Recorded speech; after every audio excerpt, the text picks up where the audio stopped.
as the Alliance for Change look more into preparations for the next regional and general elections, we are becoming more and more concerned over the lack of effort to fix weaknesses in the electoral system. The party has received reports that visits to verify the address of an elector is not always being done. These reports are coming mainly from hinterland communities. And while the party would acknowledge that residency is not a requirement to be on the voters list, the present system does present opportunity for voter manipulation. Based on the Election Laws Amendment Act 2000, the Elections Commission had adopted a procedure where visits were made to the address given by an elector to verify that indeed the elector was a resident of the electoral district. This process is no longer being carried out in many districts. Whether it is the cost of the returning officer making such a visit or a change in its operations, GECOM has not made any public pronouncement on the matter. This opens the door for voter manipulation, as I've said, of the list of electors. For example, let us take a look at the 2020 election results for Region 8. The difference between the two main parties, the PPP and the APNU AFC coalition, was less than 100 votes. Now bear in mind, in Region 8, under our hybrid system of first past the post and geographical representation, it provides one seat in the National Assembly to the party that gets the most votes, regional votes. If the party arranged the transfer of 100 persons from Region 6, for example, to Region 8, then it is likely for that party to win the regional seat. Then that one seat would give the party control of the House, control of the National Assembly, through the manipulation of the list. For region number 8, the residents there, they would have a regional council elected by persons who do not live in that district and have no interest in what goes on there. The same would happen in the township of Madio at local government elections.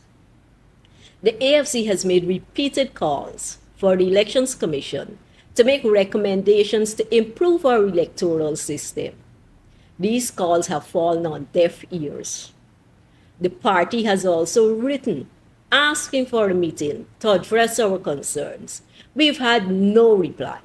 We're still hoping that the Elections Commission can carve out some time from whatever it is that's keeping them so busy so that we can sit down and we can discuss all these matters that are of concern not only to the Alliance for Change, but to the people of Guyana.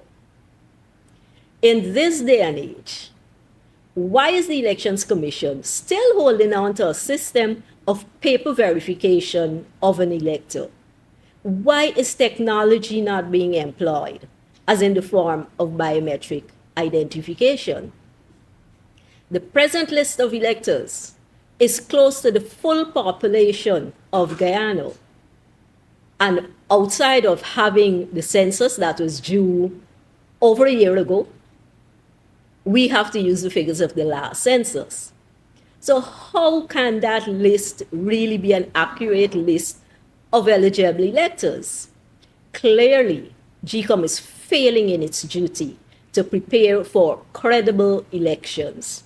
Elections must not only be free and fair, but it must also be credible.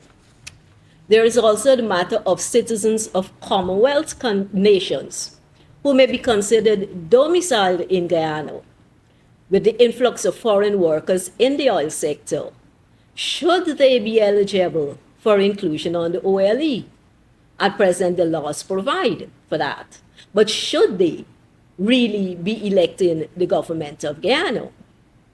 This matter is engaging the attention of the Alliance for Change, and we will be speaking more on this at another time.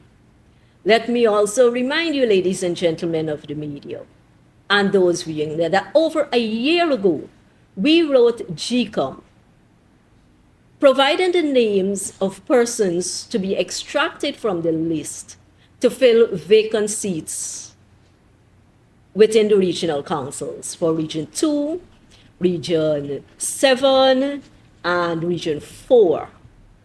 GECOM has not answered us. They have not replied. They have not let us know the way forward. So we're still waiting on that.